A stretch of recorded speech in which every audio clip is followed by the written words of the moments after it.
ерекше білім беру мен күтімді қажет ететін балаларға арналған арнайы мектеп жұмыс істейді. Оқу орны қазіргі заманға сай қажетті құралдармен жабдықталған.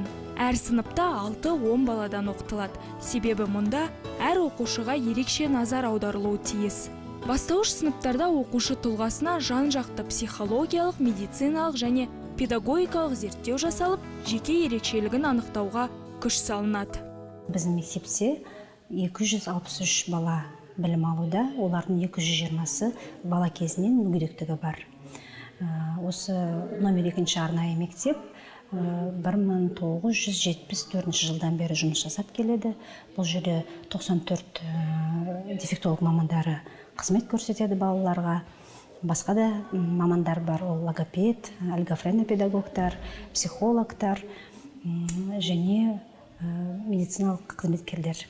Ойлау қабілеті мен зейінінде кемшілігі бар оқушыларға арналған мектепте түлектерді қоғамға бейімдеу, әлеуметтік психологиялық көмек көрсету негізгі міндет ретінде саналады.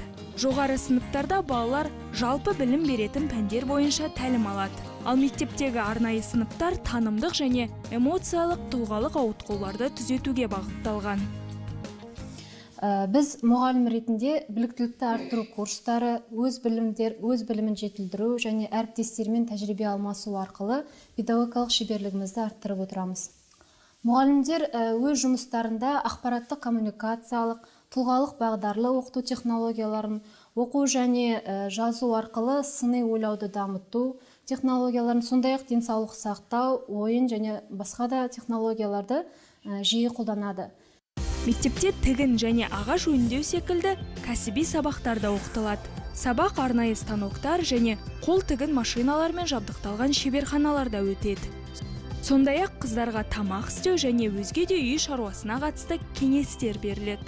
Ал түзету дамыту сабақтарында балалар Монтессори кабинеті мен дефектология бөлмелерінде сөйлеудегі кемшілікті түзету бағытында жұмыс істейді. Мұнда оқушылар жасына, тіл кемістігіне және де тағы да басқа ерекшеліктеріне қарай бөлініп, логопед, дефектолог мамандардың қарауынан өтеді.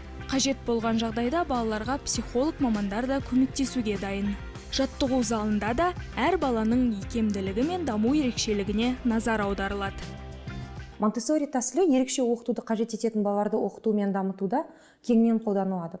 Бұл тәсіл балаларды жан-жақты дамытуға өте қолайлы. Бұл Монтессори тәсілі бойынша жиектеме қарсы ілгек сабағында баланың зейінін, ойлау қабілетін, есте сақтауын, елестетуін, қимылды және ұсақ моториканы дамытады.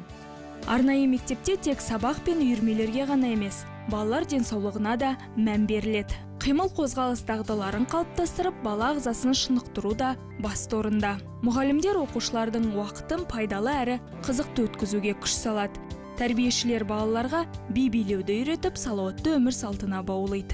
Балалар арнайы мектепте қыс мезгілінде шаңғы тебу арқылы да денені шынықтырады. Оқушыларды үй мен мектепке жеткізу үшін арнайы қоғамдық көліктер қарастырылған.